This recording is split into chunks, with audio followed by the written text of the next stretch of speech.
Hello and welcome back to another episode of The Mother You Know, The Woman You Don't. I am Lydia and I'm here with my sister Dorcas and my mom Sylvia for this week's episode. And we are so excited to have a friend of mine named Heather Lopez. She is going to join us tonight and tell you her story. We'll just start with Heather and I know each other from church. Uh, 15, 10, 12, 14. Well, my daughter's about to be 14 and we got saved when she was 3 months old. So about 13 to 14 years. Yeah. So because the listeners have already met Shane and Kayla and April. So kind of that whole little group. Heather was in that group as well. So we met through church, and Heather, just want to say, is one of the loveliest, sweetest people that I ever have ever come across. And she has an amazing story. I'm excited for you guys to hear it. And I was just telling Heather this before we started recording, like when we sat down and started this podcast and we made a list of the women who we think of as strong and who have overcome things, and they are just wonderful and beautiful and have great stories. Heather was high up on my list of people that I wanted to talk to. So I'm really glad that you were able to be here. Heather, just kick us going. Let's start off with just tell us where you were born and kind of what your life was in the beginning, and then we'll kind of just see where the conversation goes. Okay, so I grew up in Baytown, Texas, and grew up there really my whole life that I can remember.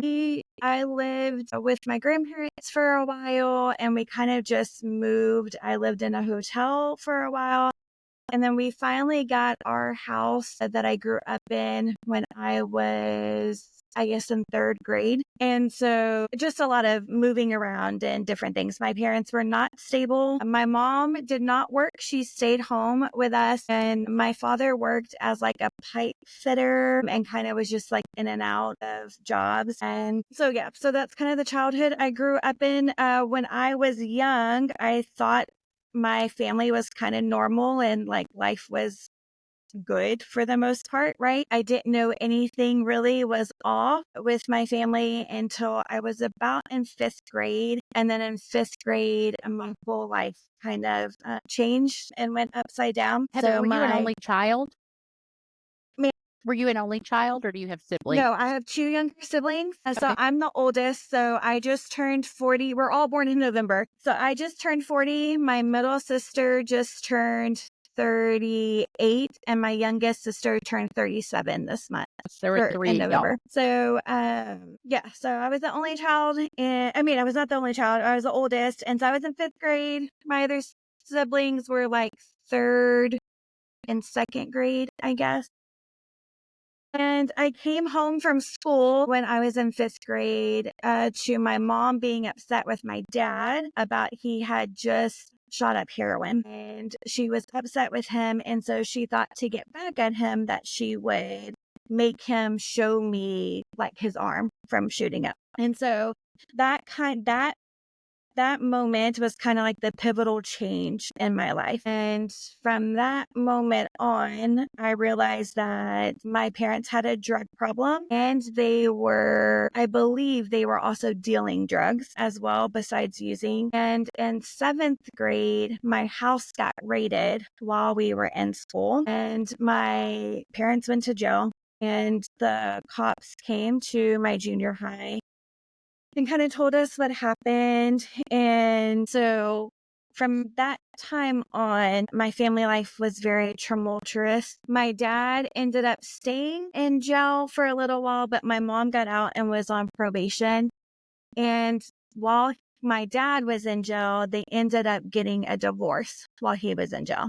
And so then my mom started, back then, we didn't have the internet and anything yet. And so there was phone dating. So we didn't have like a telephone in our house. So we would go to the payphone, and she would do like dating services like that. And so just had a lot of men in and out of our house for a little while. And she was going out and going to bars, and I was at home with my younger sisters a lot during that time.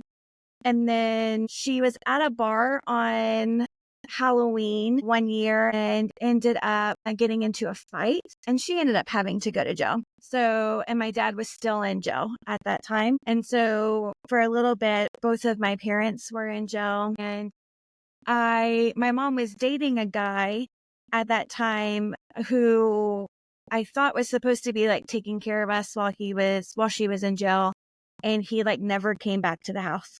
So I was at home for a little while with my younger siblings, taking care of them until my grandparents found out, and then they kind of took us in. How old were And you about that I time? was 12. Like, how long between when your mom went away or her boyfriend didn't come back and when your grandparents found out? It was maybe like 3 days or so. Oh my goodness. So yeah, I remember cooking. I didn't know how to cook, right? I was 12, so I never like cooked before. But we had potatoes, and so I made potatoes. I made us like baked potatoes in the microwave, and that's like what we had for dinner until my grandparents came and took care of us. And we lived with them for a while, and then after that, it was just my dad would get out of jail, my mom would go back to him, and then he would go back to jail, and she would see other people, and then he would it was just kind of like that cycle a lot. And also during that time, I'm in, I guess, 8th grade, 7th, 8th, and like 9th grade when kind of all of that is happening. And so my mom at this point has tried to become like a cool mom, I guess you could say, right? And so she was the one who allowed everybody to come over and do things and drink. And so I remember drinking at a very early age, and my house was the place to be. And everybody wanted to come hang out with us, and my mom would let them drink. And that happened for a little while. And then what happened? And then I turned 15, and my mom and I got into an argument over my youngest sister, and I don't even know what it was about. And my mom got physical, and at this point I'd kind of had enough. And some neighbors that lived across the street from me, they're a lesbian couple, and we'd kind of built a relationship. They knew kind of what our household was like, and they were kind of just my safe place. I would go over there and do my homework, and they told me, if I ever needed a place to go, I could always come and stay with them. And so that incident with my mom happened, and I said, okay, enough is enough. And I packed my stuff in like a black trash bag, and I walked across the street to my neighbors and said, it's time. I need to come stay for a little while. And I stayed there for the rest of my high school career, and my parents still lived across the street. And my siblings, my middle sister had kind of left and already, I won't go so much into her story, but she started dating someone at a very young age and got pregnant. And so she had kind of like just moved out and was living with her boyfriend and his family. And so it's just my younger sister there. Yeah. So I stayed with my neighbor. As I had a relationship with my parents. I saw them, but I couldn't live there anymore. And then I went off to college, and my dad ended up when I was 21. So fast forward, and he ended up passing away from a drug overdose in 2006. And my sister, my youngest sister at the time, was living with him, and ended up finding him in the morning. And so all of that was going on. And that's kind of, in a nutshell, kind of my upbringing. So, Well, it definitely sounds like there was a lot going on. As far as the relationship with your mom, do you have any? I mean, because you're such a great person. That comes from somewhere. Like, do you have any like the good memories of your mom? Not to say you don't have any good memories, that everything you have is bad, but are there any memories that you do look back on and think, I got this good stuff from my mom, or well, that's a hard I didn't mean for it to be hard, and I didn't know how to word that. I'm sorry. I didn't want to sound like that, but I was like, how do I say that? sure, there are some good qualities in her that I have. I don't have as much of a relationship with my mom really since I left the house, kind of because of everything. I realized at a really young age that I did not want to live like that. And so I knew I had to get out in some way. I'm sure there are good qualities in her that I have. I would say, probably my smile for sure. My dimples I get from her. So everybody who talks about my dimples, that does come from my mom. What And did she think about you moving just across the street? Say that again? How did she feel about you just moving across the street? Because you're right there. Understanding. From my understanding, she was okay with it as long as she could still get food stamps for me. And so as long as there was no legal process and they didn't take her to court or remove any rights and any of that, then she was, as far as I know, she was fine with it. So how big of Yes. an influence do you think making it, because that's a pretty important time in your life, that middle school you're saying you did that like your freshman year, moved over with these ladies. And how do you think, how important do you think that move was at that time? And what kind of influence did they have? Did they have the kind of influence where you think, now I'm safe, now I'm, this, or was it loosey goosey, but not as loosey goosey as the other one? No, So what it's was funny. their life living with them? Yeah, so it's actually funny, especially now as a Christian woman. It's funny because, like I said, they are a lesbian couple, and I always told everybody that they were more of a stable family and what a marriage should be or a relationship should be. They were the epitome of that. They both worked. They both did chores at home. I had chores while living there. And so it was very much like what I thought a normal family was supposed to be. They were loving towards one another and towards me. They came to all of my things. And so, yeah, they were huge parts of my upbringing and kind of my work ethic and that sort of stuff, and just seeing really what communication between two people look like, and between a mom and a daughter are supposed to kind of be, even though I was older, right? I was a teenager then, but. And you think you adjusted pretty quickly to going from chaos to calm? I did. If you I did, think you so. wanted I it. think they would also tell you the same thing. Yes. Yeah. I think I, there was probably a time when I first moved in that my foster mom would say, we had a little bit of a hiccup because I was dating somebody that she really despised. And so I would sneak out and go see him. And it was the only time in my life that I'd been with them that she ever yelled, and was because of this guy. And We've all made that mistake, Heather. We've all done it. There's no I mean, judgment here.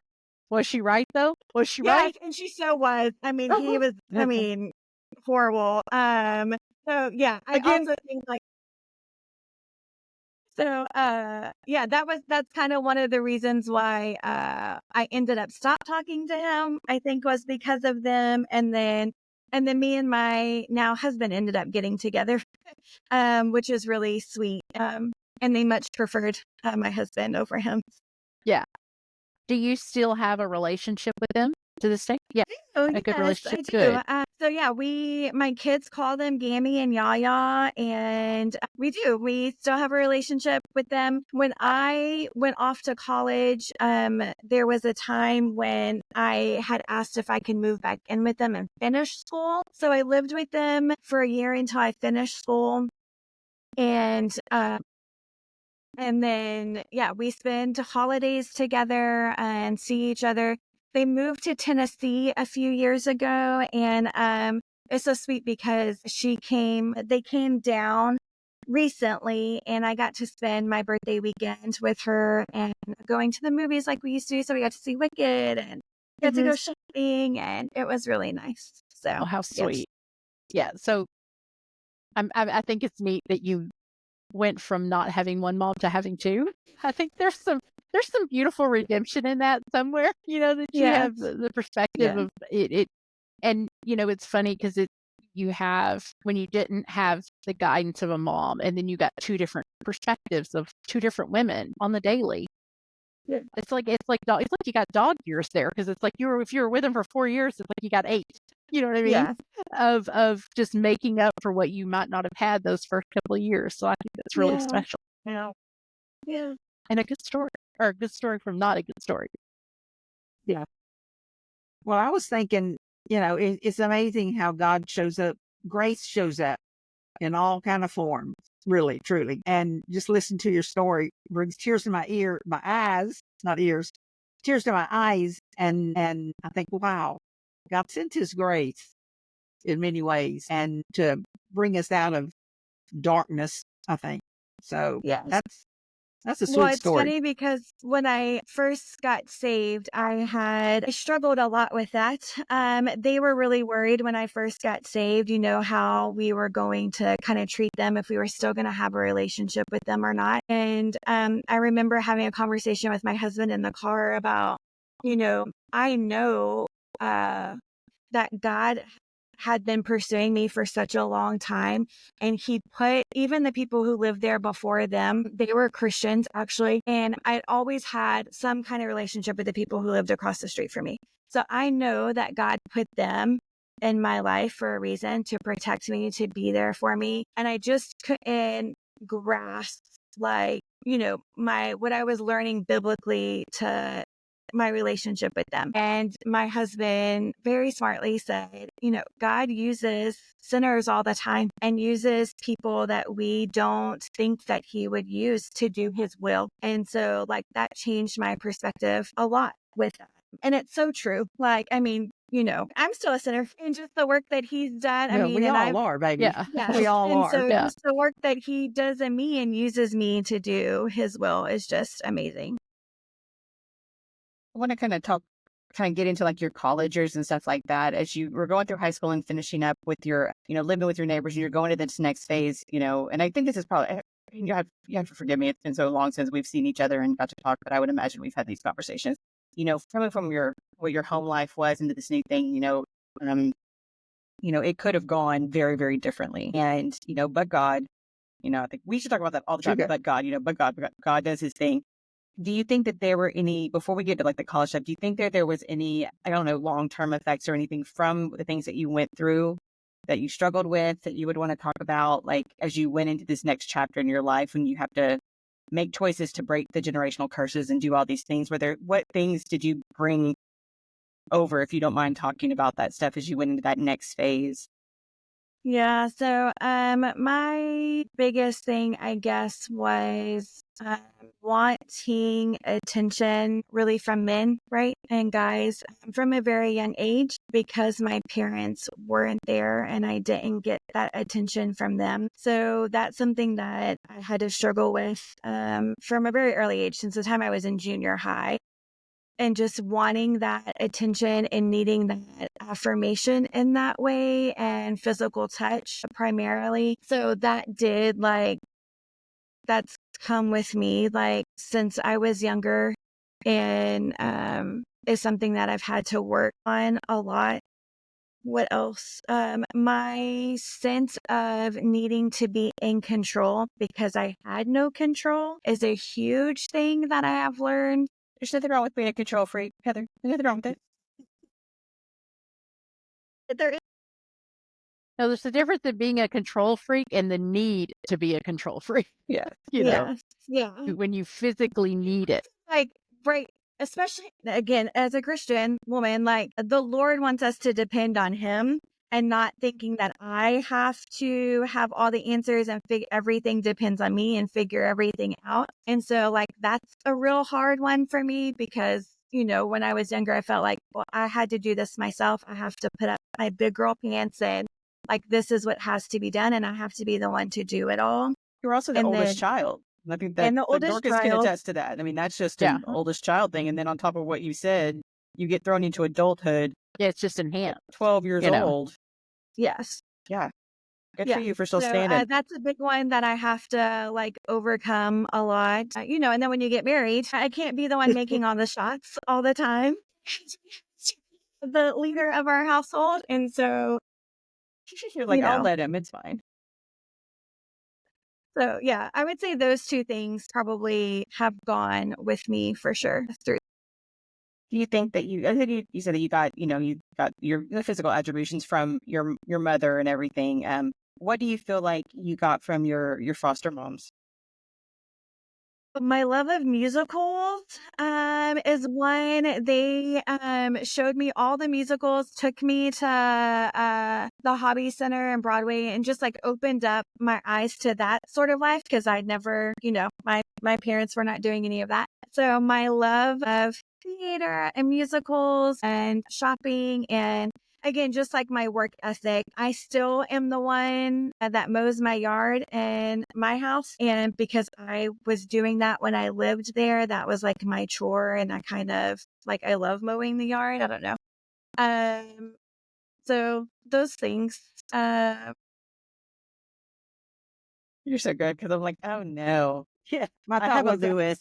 I have a Lewis. Lewis is Yeah. right behind my husband. I love our yard guy Lewis because I can't do that. So props to you, Heather. I'm very impressed with that. Do you have a riding lawnmower? Or do you have a push? No, I have a push. Our yard isn't. I wanted a riding lawnmower, and my sister's ex-husband actually had given me one, but it wouldn't fit through our back door to No, the the gate. backyard. Yeah, Yes. the gate. And I would so, be, just kidding. I won't even push a lawnmower. I'm not pushing one, picking one up and putting it over a fence. But okay, that's a valid upsetness. I'd be very upset with that. yeah, yes, yeah. So you get ready and you go, or before I move on to the college years, Heather, the college years. You go off. You're getting ready to go off to college, and that's where you met Joey, right? Y'all met in college, or No, Joey and I actually met in high school. We're high school okay, sweethearts. We started dating a month before our high school graduation. So we were in class together. But again, like from my upbringing, I was into bad boys and take that with what you will. And Joey is not one of those. He's extremely smart. You probably consider him dorky back in high school. So we were just not like on the same radar. And then at some point I had told my best friend, like, I think he's cute. And so we started talking and started dating a month before we graduated. And so he was set to go to University of Houston and I was set to go to University of North Texas. And so we spent the summer, hot and heavy, fast and furious. And then we moved him into his dorm and then I moved into my dorm in Denton. And the first day of school for him, he called me and said, I can't be without you. And so my rash self was like, I have an emergency credit card. I can just like buy you a plane ticket and you can come up here. Granted, I was in an all girls dorm with like 3 other girls. I think we had like a room. There was like 4 of us. And so he couldn't sleep in my place. And so we slept in my car the first night and he didn't tell his family he was coming until he got to Dallas. So they had no idea. He didn't ask for permission. He just went. And his mama called me so upset and was like, well, how did he get there? And I was like, I put it on my credit. It was an emergency. Hello. Yeah. So, but they were very sweet. His family and my foster parents were like, y'all come back down. Let's have a family discussion about it. Let's talk this over. And if Joey really feels the need to be with you, then we'll move you up there in like an apartment. And so we came back down to Baytown and had conversations with our family. And Joey is like, I have to be with her. And so they moved us into an apartment. And I got out of my dorm and we stayed there for a semester. And then we moved back down here. And so, yeah. So my entire college, Joey and I were dating together. And then Did y'all both finish school at North Texas? Did you finish I know. there? So Yeah. I just went to school for that semester and he tried to find like odd ends and jobs for that semester. And then we moved in. His parents were going through a divorce at that time. And so we moved in with his mom and brothers. And we went to Lee College in Baytown and got our basics. And then we ended up transferring to U of H. And we both finished at U of H. Cougs. So, yeah. So he got to finish where he originally wanted to go. Good. Love it. Go, because he's a big Cougars fan. Like I remember, like Yes. you see pictures online, like of y'all and all your Cougars gear, and the kids have their Cougars gear, and he's like, "Go We go Cougars!" to And all the things. We've got season tickets for football. We go to numerous basketball games and baseball games throughout the season. Yeah, we're huge fans. did you think growing up that you would get the opportunity to go to college and have that whole thing? No. I just knew I wanted to get as far away from my home life as possible. And so that's kind of why I chose also North Texas, because that's where my foster mom had went. And so she had taken me up to go see the campus and tour it and stuff. So like, this is far enough away where I don't have to be like in the drama, and my sisters and my parents can't just like easily get to me, or, I can't easily go down and fix their problems. And so I knew I wanted to get away, but no, I never really thought that I did not do good in school. Growing up, I did not care necessarily for school, but I'm very glad that I went to college and got a degree. Sad that you felt like you had to run away a little bit, Yeah. but that was Yeah. just the reality of it. Like, would they just like just try and like godfather you back in? You know what I'm saying? Like, I was going to say, were they pulling you in, or were you feeling that responsibility? Probably a little bit of both, Dorcas. Yeah. Yeah. Probably a little bit of both. Yeah. Yeah, I think I just say that I think that's a normal.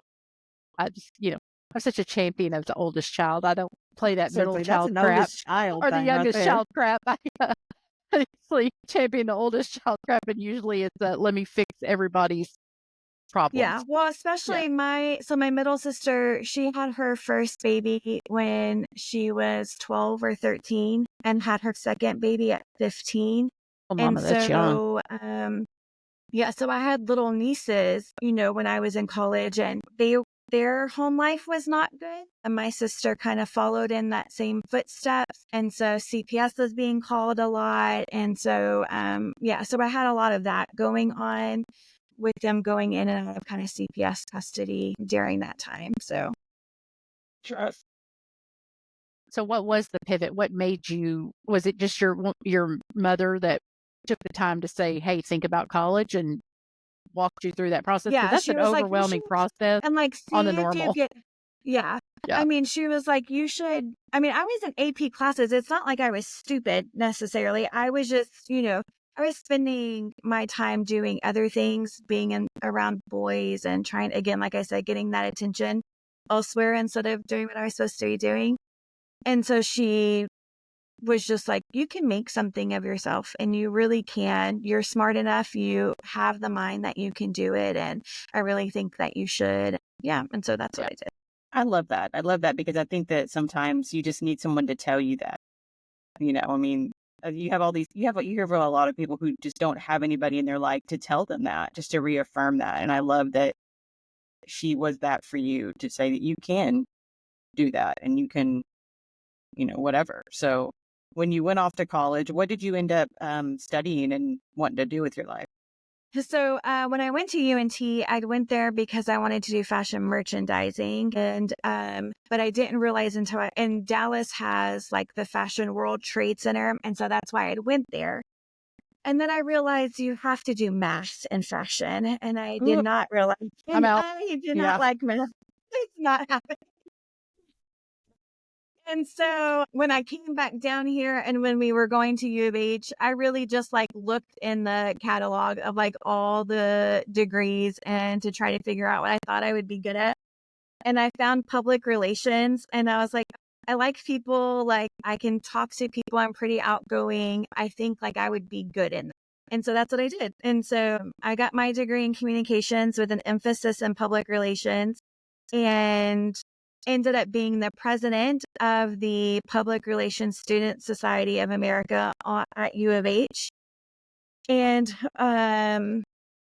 was amazing and interned at a huge PR agency downtown while I was finishing my senior year, and and loved it. And then I got my minor in merchandising because I still wanted to try to do some kind of fashion, But no math. yeah. PR, like I could do like PR fashion. So I could like work with fashion companies and do like the PR for them. And not have to do their books. And not have to like, That would suck. So, yeah. That's funny. When did you and Joey decide to kind of like get married and stuff? So, he proposed so we kind of lived on and off together throughout college. I lived with our high school friend in an apartment for a little while, and he had moved in with his grandmother. And then, we lived together for a little while, and that wasn't working. And so we were like, we need to like not live together for a little while, but we were still together. And so we moved back in together right before we graduated from college. And he proposed to me on Valentine's Day of 2009. And so at that time, we had almost been dating for 6 years. We got together April of 2003, and he proposed February of 2009. And I was done with school.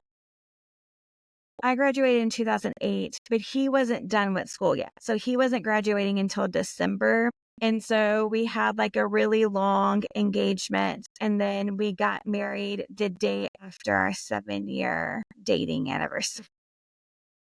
So you put in your time. Yeah. You got your time. You knew each other pretty well, we lived together, since the time we were, right out of high school, pretty much. I started out in a car and made your way. Yes, love it. Yeah. So, that's amazing. Yeah.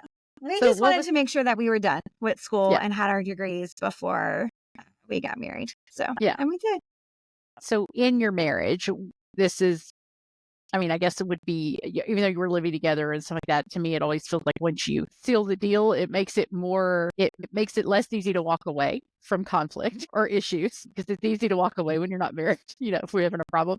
So when you're married, what are some of the things that you think were the biggest hurdles to try to get through in marriage for y'all based on your past? Or do you think there were things that you brought with you? And I don't know his past. So what are some of the things that there's a few things. So our first year was one of our hardest years. Right after we got back from our honeymoon, he lost his job. And so we had bought a house a few months before we had gotten married, and we're living there until our wedding. And so as soon as literally the week we got back from our honeymoon, he lost his job. He knew they were going out of business, but we just didn't have like a timeline. And then as soon as we got back from our honeymoon, that happened. And so that first year of marriage was one of the most difficult because of that and the stress that being a new husband and having a house and not being able to provide for your wife brought.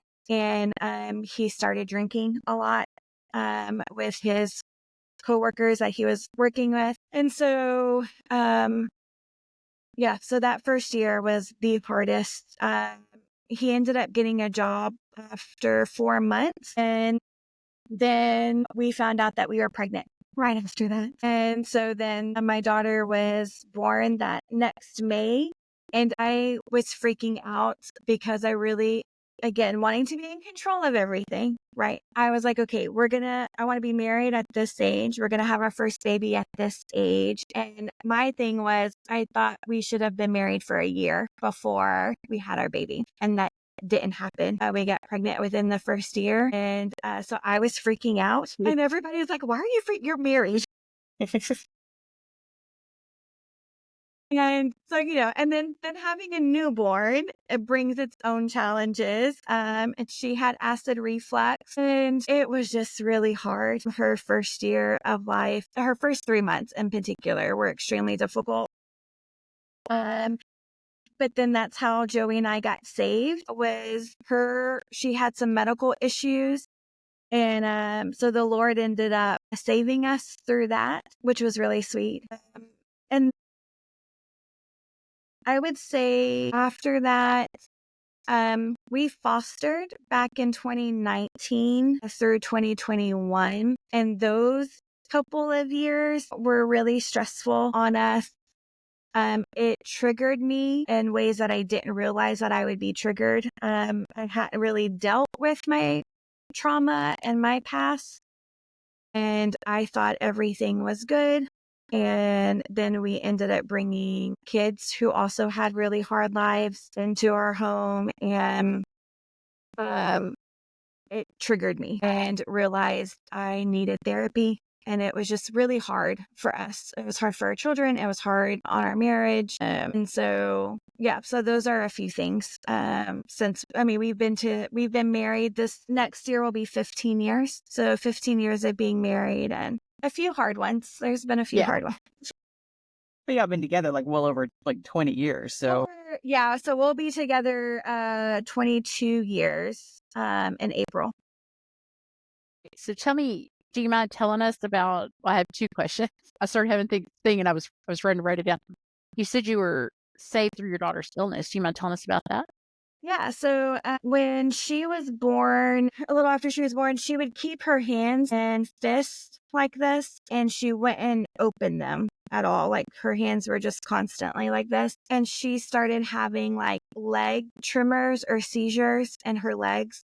And my youngest sister at that time was married to a man whose dad was a Pentecostal pastor. And so she had asked if we were going to have a neurologist appointment where she got hooked up with all the wires and everything to see kind of what was going on with her. And my sister had asked if I minded if her father-in-law prayed over Elizabeth. And again, like Joey and I are not saved, but we were like, I don't see any harm in it. Like, I don't really care if he prays over her. And so he did that the day before her appointment, and we went and had all her tests done. And at the appointment, immediately, like her hands came out of fists, and she never had another leg tremor after that. And nothing ever came back from the neurologist scans. There was nothing wrong with her whatsoever. And so Joey and I left that appointment and said, like, there's nothing to explain that except for God. That can only be God. That can't be like, what else could that possibly be if that's not God? And so we had said, we've got to find a church like in our neighborhood, and we've got to go to church. And so that Sunday we went to Fellowship of the Nations, which was in the neighborhood where we lived at that time, and ended up getting saved. And we got baptized Joey and I got to be baptized together on the same day that we dedicated Elizabeth. It was really sweet. Yeah. So Lisa's been on the show before, the music pastor. So did JB baptize you and Joey and Johnny and stuff? Or? No, actually, Shane's husband got to baptize us. We love Dawn. Well, the intro music for the podcast is Dawn's band. Yeah, so that's him on the drums. Yeah, so he's actually the one that got to baptize us. We love Dawn. That's awesome. Dorcas, you should get another. Yeah, I was wondering, because you were saying you had your daughter, and then how many kids do you have altogether? So I have two. Two. Okay. So I have a daughter who's 13 and then a son who is 10. Oh, okay. Okay. And do they have any kind of relationship with your mother now, or is it no? Yeah. No. My mom would like to. She asked to be able to see them. But my daughter in particular really doesn't want to at all. And so, and I try, I don't badmouth my mom in front of my kids. They just know, like, I tell them a lot, like, my childhood was very different than your childhood. And there are things that you should be thankful for that you don't have to deal with, or that you do get to participate in, or, that I didn't have. So they know a little bit, that mommy's childhood was hard and wasn't like theirs. And so they take that, and then they kind of just said, like, well, there's really no reason for me to, want a relationship with her. So You're And not the I house that just the kids have, can go drink at, I take it. yeah. Also, it's really hard, like, especially as a Christian woman, finding that balance of honoring your parents. And even as you're older, Yeah. like honoring your mom. Yeah. And then also having the boundary that needs to be set and kind of figuring out where that's at. So that's something that I've had to kind of walk that line a You little said bit. the kids don't have a relationship. Do you have a relationship with your mom now? And no, I do talk to her every once in a while, more so on text, maybe once or twice a month, but we don't really see each other very much. But you had a Is she relationship with your foster moms. Yes. You have Yeah. a good relationship with them. Yeah. So you still have that mother figures, those mother figures in your life and stuff. So, Yes, the Lord has been very sweet to me in bringing women at different stages in my life. I have a woman in my church who have been a part of our lives since 2019, who's become like a mother figure to me as well. So the Lord's just been very sweet in every season of my life to put somebody in there to be able to guide me in that season of life of where I'm at. I think Yeah. that's something so powerful. There's something about, and that's something that we've learned, or I can't speak for my mom or my sister, but that's something that I think that I've learned through doing this podcast is that there's nothing more powerful than the relationships you can have with women. You whether you're just listening to their stories or they inspire you or they support you or they do all this stuff, there's something about having strong women in your life to reaffirm, to encourage, to support, to let you cry, to let you vent, to let you do whatever, that the female relationships are just so amazing. And sometimes the world pits women against each other. And sometimes women can be, women relationships can be catty or ugly or all these things. So when you can find people who just are your people and, having those female relationships, it's so wonderful, whatever they look like, whether it's for a season or like I said, that, God sends them to you for whatever. And I love that you still have that with them. Yes. So and I don't think that women are supposed to be. I think God created us to be that for each other. I don't think mom is not the only influence in my life. You know what I mean? I don't think we were meant to do that. Just like, your mother, albeit, whatever the issues are, she isn't meant to be the only influence in your life. And that's why you had two fillers fall in. And then anybody who's come in between is that I don't think we were created to be every skill or every whatever from just one person. Because there's things I've learned from other women that, that I didn't give her mom. And that I feel like have been really integral in life, girlfriends and teachers and, just whatever. I think we were created to be those hole fillers, soul fillers, maybe soul hole filler. let's I want to talk real quick about your transition. We talked about, Elizabeth is 13 years old now. When you found out you're pregnant, you said that you were wigging out, but let's talk a little bit about you said her first couple of months were a little bit rough. She had some health problems, but you as a young mother, just what were you feeling? Just going to that new transition, and because assuming your mother wasn't there to support you and help you, but you did have your foster moms. What was that kind of like as you went into there? Like for you as a woman, aside As from a the mother. freaking out. Yeah. Yeah. I feel like it's been so long ago, I can't remember really what I was feeling then. Oh, good that it wasn't too traumatic. That's good. That's good. Yeah, I did call my mom often, actually, when Elizabeth was going through her medical stuff and she was crying all the time. And I told my mom was the first person I told. I was like, look, I understand. And I think maybe because I knew that she wouldn't judge me, was like, I understand how people can unintentionally harm their children when they're screaming all the time. Like, I'm not saying that I'm going to do that. Right. But I can see how you can get triggered, and because that's a lot. Yeah. So I remember calling her and telling her that, and her not judging me and not thinking that I was going to harm my daughter or anything. I think for me, being a mom has the biggest thing is really And maybe not so much being a mom, but seeing my friends that have deep relationships with their moms is like that missing link, and can be very sad about that. And even like I said, I have people in my life who are that for me, but I still think there's something about your biological parents being that role for you. And so just the sadness that comes along with not having that and seeing other women being able to have that with their moms. Is that something that you think is in the front of your mind as you grow with your own daughters about being that or breaking that cycle and being that with them? Yes, I want us to have the relationship that me and my mom didn't have, right? And I know as we all do, I yell all the time. I yell when I'm not supposed to yell, right? And so there are times where I'm like, am I breaking this bond that we have to where she's not gonna want me to be that person for her or to be able to talk about things or feel safe?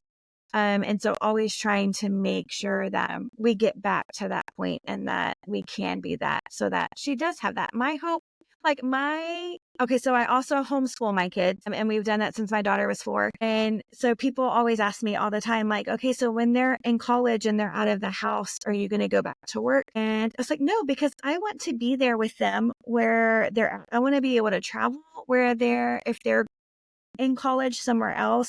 When they get married and have babies, I want to be able to be there and babysit for them so they can have date nights with their kids. With their husband. I want to be able to be there.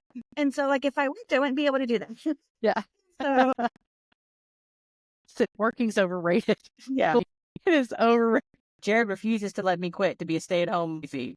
So good for you, Heather. Good job, Joey. I'm the sadistic Jared and be like, see? Good job. Yeah, I always say I want to punch that woman who was like, equal rights for women. No thanks, sister. I don't want any kind of equal rights. No desire to burn my bra. It's I'm expensive. staying home. Yeah. It's funny. No, that's good.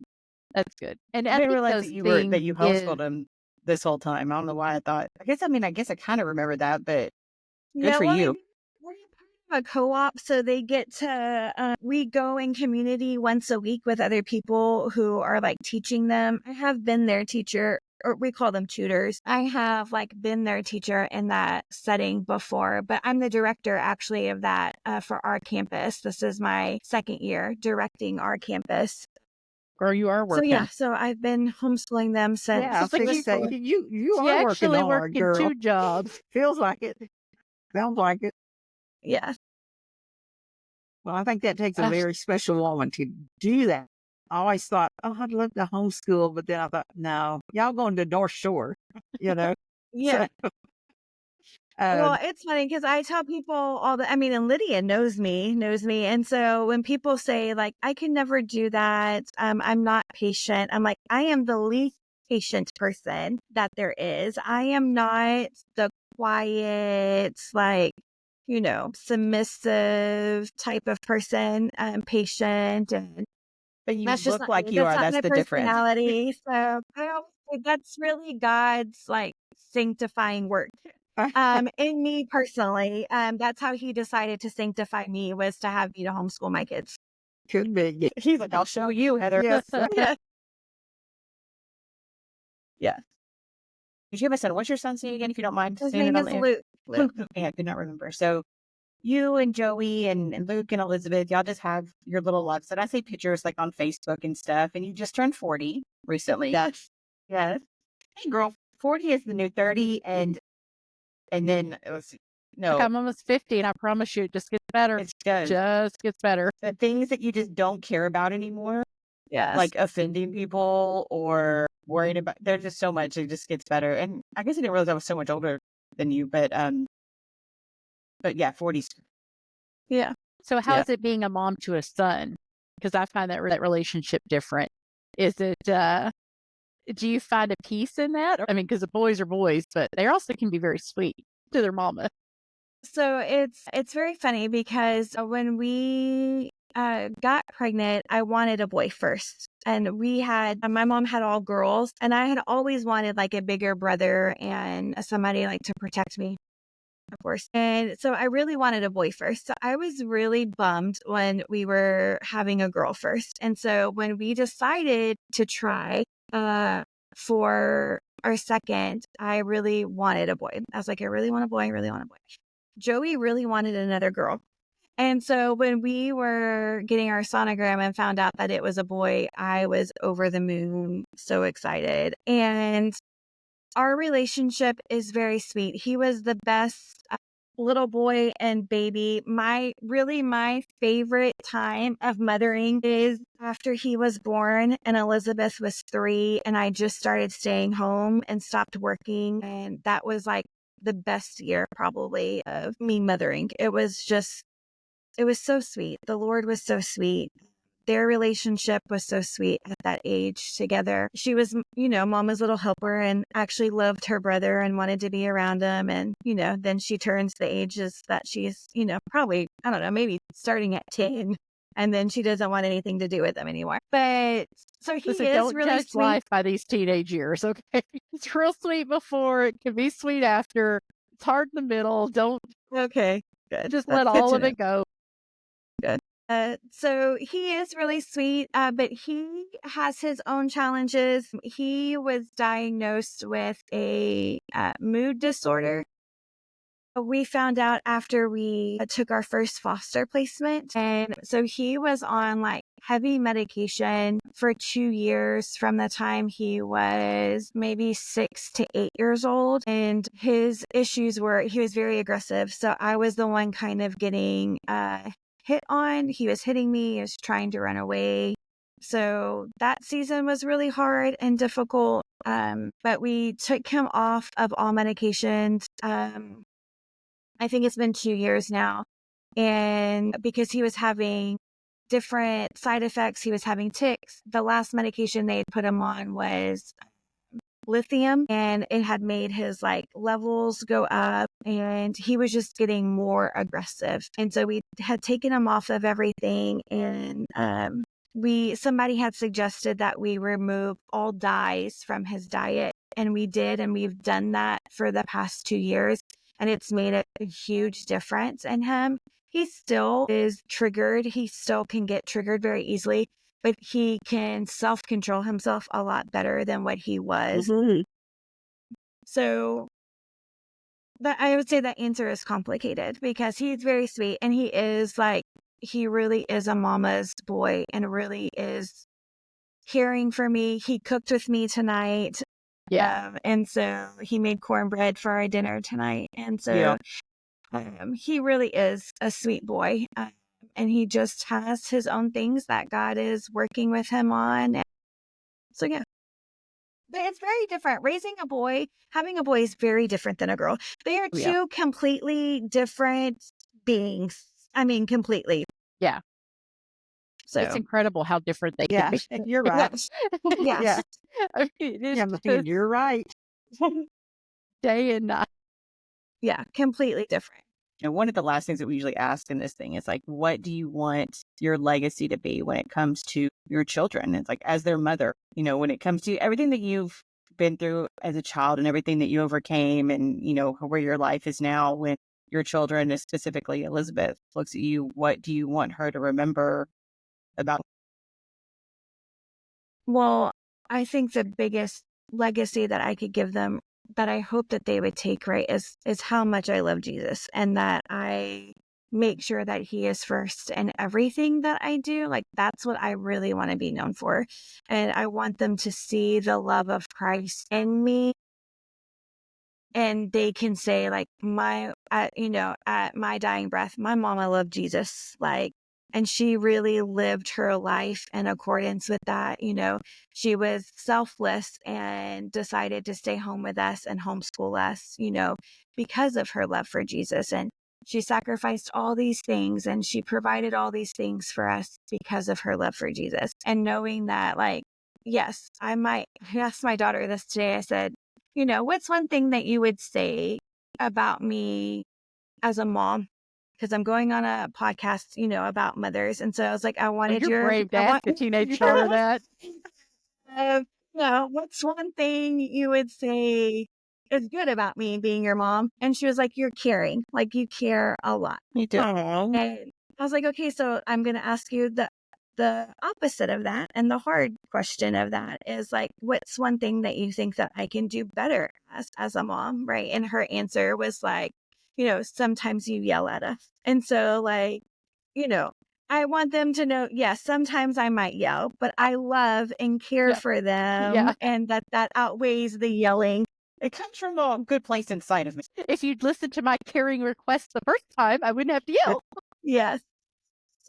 No, that's awesome. That's and brave, because I don't know that I ever asked my teenage daughter, what can I do better? No, I'm not asking my stepdaughters that. Believe me, mine would pull out a bulleted list and be like, check, check. Scroll. No, but I think just the simple fact that it occurred to you to ask her that today, just Yeah, because that's you're brilliant. coming here, is, I think, a testimony to who you are as a mom, and that that was just an open, caring question. Like, it was just, you cared enough to ask her, which is something like I've said, I wish I had better communication with my kids growing up, because it's something I don't feel like I do well or did well with them smaller. So that you've made up for that tenfold from anything you ever went through. Not having that, it's just being willing to ask that question of your daughter and being brave enough to ask it to it and being open to the answer. Yeah. Well, I'm a very self-reflective person. I know my good flaws, and my bad flaw. Like, I know where my issues are and the things that the Lord has to work on with me. And, I repent to my children often. And so, I know what they are. So. Yeah. But Well, I'm that's glad good. that she can be honest and be like, nothing, you're perfect. You don't do anything. Yeah. That's not her either. She's very much like me. So she is going to be very honest. I was about to say, because you said it before, like when we were talking before we pushed record, she's in her phase right now, and she's a teenager. And so we've got two of them. My stepdaughters are 13 and 12, and they scare me a little bit. Yeah, praise you. There's four of them. Like, the other two are like 10 and 8, and props to their mother. Like, their mother, gets the brunt of their teenage, and so all you mamas of teenagers, I just, because we talked about, just some of the people we've had on the podcast before, just mutual friends and everything. And I mean, any mother of a teenager, how you're not drowning in vodka. It's not for the faint of heart, for sure. Yeah. It's beyond me. I think that's one of those things that as Christians, we need to give mamas of teenagers a pass to just get drunk. Just do it. No judgment. No judgment. You just come to church drunk if need be. It is what it is. They should have a bar in the back. With that. Oh, there she is. I know. My thing just went out. I was just kidding about the bar, Jesus. I wasn't being serious. Got him. Even he made wine.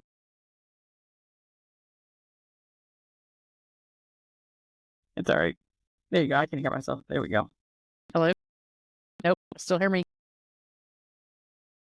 Now, seriously, always technical work for you. This is Satan trying to jack with us like he does on Sunday morning at church when he makes none of the stuff work. Today, Satan. We're all going back at ourselves. Okay.